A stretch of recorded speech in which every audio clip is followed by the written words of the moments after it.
Hi friends, അസ്സലാമു അലൈക്കും, നമസ്കാരം. അപ്പോൾ ഇന്ന് ഞാൻ വന്നിരിക്കുന്നത് വളരെ ടേസ്റ്റി ആയിട്ട് നമുക്ക് നല്ല പച്ച മാങ്ങ ഇട്ട നൊത്തോലി മീൻ കറി വയ്ക്കുന്ന രീതിയാണ്. അപ്പോൾ നല്ല നൊത്തോലി മീനിലോട്ട് പച്ച മാങ്ങയും കൂടെ ഇട്ട് വെക്കുന്ന നമ്മുടെ നൊത്തോലി അവിയൽ എങ്ങനെ തയ്യാറാക്കാം എന്നുള്ളതാണ്. അപ്പോൾ നമുക്കിത് വളരെ സിമ്പിളായിട്ട് നല്ല ടേസ്റ്റി ആയിട്ട് നൊത്തോലി കറി കഴിച്ചാലോ. അതിനുവേണ്ടി ആദ്യം നൊത്തോലി മീൻ ഇതുപോലെ കഴുകി വൃത്തിയാക്കി അതിൻ്റെ തലയും വാലും അതിൻ്റെ വേസ്റ്റൊക്കെ കളഞ്ഞ് നീറ്റാക്കി എടുത്തതാണ്. കുറച്ച് ഉപ്പും കൂടെയൊക്കെ ഇട്ടാണ് മീൻ ഞാൻ കഴുകുന്നത് സാധാരണ. അങ്ങനെ ഉപ്പൊക്കെ കൂടി ഇട്ട് കഴുകി എടുത്തിരിക്കുകയാണ്. ചിലർ നമ്മൾ നൊത്തോലി മീൻ മുള്ള് എടുത്തായിരിക്കും തയ്യാറാക്കുന്നത്. ഞാൻ മുള്ളോട് കൂടിയാണ് നമ്മൾ നൊത്തോലി മീൻ തയ്യാറാക്കി എടുക്കുന്നത്. അങ്ങനെ മുള്ളൊക്കെ വെച്ച നൊത്തോലി മീനാണ്. അപ്പോൾ ഇതിനെ ഞാൻ ഇതുപോലെയൊക്കെ തയ്യാറാക്കി എടുത്തിട്ടുണ്ട്. അപ്പോൾ ഇനി നമുക്കിതിനെ എങ്ങനെ പച്ചമാങ്ങയും തേങ്ങയും ചേർത്ത് നല്ല ഒരു മീൻ അവിയൽ തയ്യാറാക്കാം എന്നുള്ളതാണ്. മീനൊക്കെ കഴുകി വൃത്തിയാക്കി മാറ്റി വയ്ക്കുക. ഇനി നമുക്കിതിൻ്റെ തേങ്ങ അരച്ച മീൻകറിയാണ് തയ്യാറാക്കുന്നത്. അതിൻ്റെ കൂട്ട് തയ്യാറാക്കാം. അപ്പോൾ അതിന് വേണ്ടി ഞാൻ ഇവിടെ കുറച്ചധികം നൊത്തോലി എടുത്തിട്ടുണ്ടല്ലോ, അതുകൊണ്ട് ഒരു ചെറിയ തേങ്ങ മൊത്തമായിട്ട് എടുക്കുന്നുണ്ട്. അതൊന്ന് ചിരകിയെടുക്കുക. അതായത് പാത്രത്തിലോട്ട് തേങ്ങ ചിരകിയത് വെച്ചിട്ടുണ്ട്. ഇനി ഇതിനെ എടുത്ത് നമുക്കൊരു മിക്സിയിലോട്ടിട്ട് ഒന്ന് ചതച്ചെടുക്കണം. അപ്പോൾ ഞാൻ തേങ്ങ മിക്സിയിലോട്ട് ചേർത്ത് കൊടുക്കുകയാണ്. അങ്ങനെ മിക്സിയിൽ ചേർത്തതിന് ശേഷം നമുക്ക് ആദ്യം വേണ്ടത് ചെറിയ ഉള്ളിയാണ്. അപ്പോൾ ചെറിയ ഉള്ളി ഒരു 3 പീസോളം ചെറിയ ഉള്ളി ചേർത്ത് കൊടുത്തിട്ടുണ്ട്. പിന്നെ ഒരു ചെറിയ പീസോളം കുറച്ച് പുളിപ്പ് അനുസരിച്ച് ചിലർക്ക് തോനെ പുളിപ്പ് വേണം, കുറച്ച് പുളിപ്പ് വേണം, അങ്ങനെ പലർക്കും പല ടേസ്റ്റാണ്. അപ്പോൾ പുളിപ്പ് അനുസരിച്ച് കുറച്ച് പുളി ചേർത്ത് കൊടുക്കുക. പിന്നെ മഞ്ഞൾപ്പൊടി കുറച്ച് ചേർത്ത് കൊടുക്കുക. അപ്പോൾ മഞ്ഞൾപ്പൊടിയുടെ അളവ് കൂടുതൽ നമ്മുടെ നൊത്തോലി മീനിൻ്റെ കറിയുടെ കളറിന് വ്യത്യാസം വരും. മഞ്ഞൾപ്പൊടി കൂടുകയാണെങ്കിൽ മഞ്ഞൾപ്പൊടിയൊക്കെ കുറച്ച് ചേർത്താൽ മതിയാവും. 1/4 ടേബിൾ സ്പൂണിൻ്റെ ആവശ്യമൊന്നുമില്ല. അതിനേക്കാൾ കുറച്ചളവിൽ മഞ്ഞൾപ്പൊടി ചേർക്കാവൂ. പിന്നെ അടുത്തതായി ഒരു 2 ടേബിൾ സ്പൂൺ മുളക് പൊടി ചേർത്തിട്ടുണ്ട്. പിന്നെ ഇതുപോലത്തെ മുളകുണ്ടല്ലോ, വലിയ മുളക്, ഈ മുളക് നമ്മുടെ ഈ മീൻ കറിയിലൊക്കെ ഇട്ടൊന്ന് അടിച്ചെടുക്കുകയാണെങ്കിൽ നല്ലൊരു ടേസ്റ്റാണ്. അപ്പോൾ ഇത് ഒരു വലിയ മുളകായതുകൊണ്ടാണ് ഒരെണ്ണം ഇട്ട് കൊടുത്തത്. ചെറിയ മുളകൊക്കെ ആണെങ്കിൽ 2 എണ്ണം ചേർത്ത് കൊടുക്കാം. അപ്പോൾ നമുക്ക് ഇത് ഇല്ല, വേറെ നമ്മുടെ നീളം മുളകുണ്ടല്ലോ പച്ച കളറിലെ, അതുണ്ടെങ്കിൽ അതും ഒരെണ്ണം ചേർത്ത് കൊടുക്കാം. അപ്പോൾ ഈ മുളകുണ്ടെങ്കിൽ ഇത് തന്നെ ചേർത്ത് കൊടുക്കാം.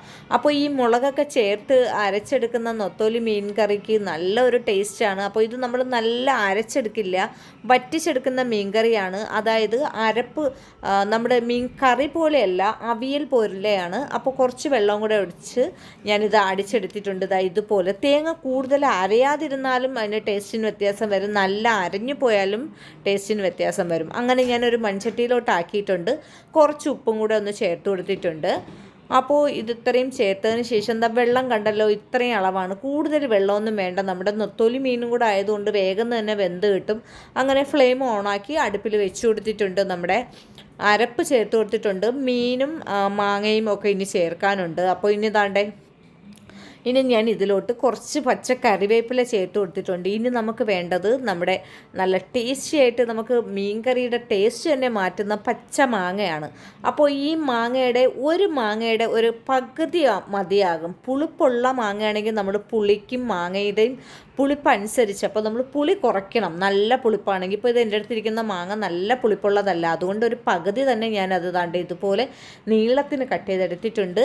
അപ്പോൾ നമ്മൾ അവിയൽ മീനിൽ നീളത്തിന് കട്ട് ചെയ്ത് ഈ തിളച്ചതിലോട്ട് ഈ മാങ്ങ ഇട്ട് കൊടുക്കുക. നീളത്തിന് ഇതുപോലെ കട്ട് ചെയ്തതാണ് ചേർത്ത് കൊടുക്കുക. ഇത് പിന്നെ കുറച്ചുകൂടെ ചെറുതായിട്ട് കൊത്തി വേണമെങ്കിലും ഇടാം. അപ്പോൾ ഞാൻ ഇതുപോലെയാണ് ഇട്ടിരിക്കുന്നത്. പുളിപ്പ് കുറഞ്ഞതാണ്, അതുകൊണ്ടാണ് ഞാൻ പുളി കുറച്ച് കൂട്ടിയത്. അപ്പോൾ നല്ല പുളിപ്പുള്ള മാങ്ങയാണെങ്കിൽ നിങ്ങൾ പുളിയുടെ അളവ് നോക്കി ചേർക്കുക. പിന്നെ ഈ തിളയ്ക്കുന്ന സമയത്തിന് മാത്രമേ നമ്മൾ നൊത്തോലി മീൻ ചേർത്ത് കൊടുക്കാവൂ.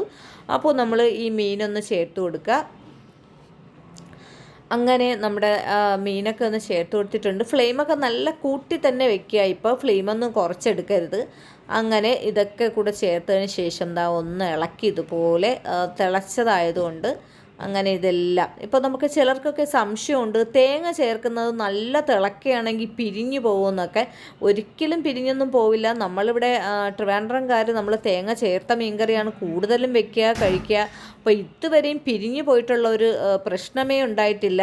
അപ്പോൾ പാൽ ചേർത്താലും തേങ്ങ ചേർത്താലും പിരിഞ്ഞൊന്നും പോകില്ല. ഇതുപോലെ നല്ല തിളച്ച് അത് വറ്റിയൊക്കെ വന്നാൽ തന്നെയാണ് അതിൻ്റെ ആ ഒരു ടേസ്റ്റ് വരിക.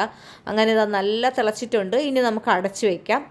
അടച്ച് വെച്ച് കുറച്ച് സമയം കഴിഞ്ഞിട്ട് ഉപ്പൊക്കെ ഉണ്ടാകുന്ന നോക്കാം. ഇതുപോലെ അങ്ങ് ആയിരിക്കുന്നതിൻ്റെ സൈഡൊക്കെ ഒന്ന് അതുപോലെ ചെറിയ കരണ്ടി കൊണ്ട് ഇതുപോലെ ഒന്ന് ഇളക്കിയൊക്കെ ചേർത്ത് കൊടുക്കുക. അങ്ങനെ നല്ല ടേസ്റ്റാണ്, നല്ലൊരു മണമൊക്കെ വരുന്നുണ്ട് നമ്മുടെ മീൻ കറിയുടെ. അങ്ങനെ കുറച്ച് സമയം കൂടെ കഴിഞ്ഞപ്പോൾ അതാ കണ്ടേ കുറച്ചുകൂടെ ഒന്ന് വറ്റി ഇളകിയിട്ടുണ്ട്. ഈ സമയം നമുക്ക് കുറച്ച് കറിവേപ്പിലയും കൂടെ ചേർത്ത് കൊടുക്കാം. പിന്നെ നമുക്ക് ഇതിലോട്ട് ഉലുവ വറുത്ത് പൊടിച്ചത് വേണമെങ്കിലും നമുക്ക് ഇതിലോട്ട് ചേർത്ത് കൊടുക്കാം. അപ്പോൾ അത് നിർബന്ധമില്ല, പക്ഷേ അത് കൂടുതലാവാൻ പാടില്ല. പച്ച ഉലുവ ചേർക്കരുത്. ഉലുവ ഒന്ന് വറുത്തെടുക്കുക, എന്നിട്ട് പൊടിച്ചതിന് ശേഷം ചേർത്ത് കൊടുക്കുക. നിർബന്ധമാണെങ്കിൽ ചേർക്കുകയാണെങ്കിൽ ടേസ്റ്റ് കൂടെ ഉള്ളൂ, കൂടുതലാവരുത്, ആയാൽ കയ്പ്പ് വീഴുന്നതായിരിക്കും. അങ്ങനെ നമ്മുടെ മീൻകറി ഏതാണ്ട് ആയിട്ടുണ്ട്. ഈ സമയം ഞാൻ ഫ്ലെയിം ഓഫാക്കുകയാണ് ചെയ്യുന്നത്. മാങ്ങയൊക്കെ ഒന്ന് വെന്തിട്ടുണ്ട്. അങ്ങനെ നമ്മുടെ ടേസ്റ്റി ആയിട്ടുള്ള മീൻകറി തയ്യാറായി. എല്ലാവരും ട്രൈ ചെയ്ത് നോക്കുക, ലൈക്ക് ചെയ്യുക, ഷെയർ ചെയ്യുക, കമൻറ്റ് ചെയ്യുക.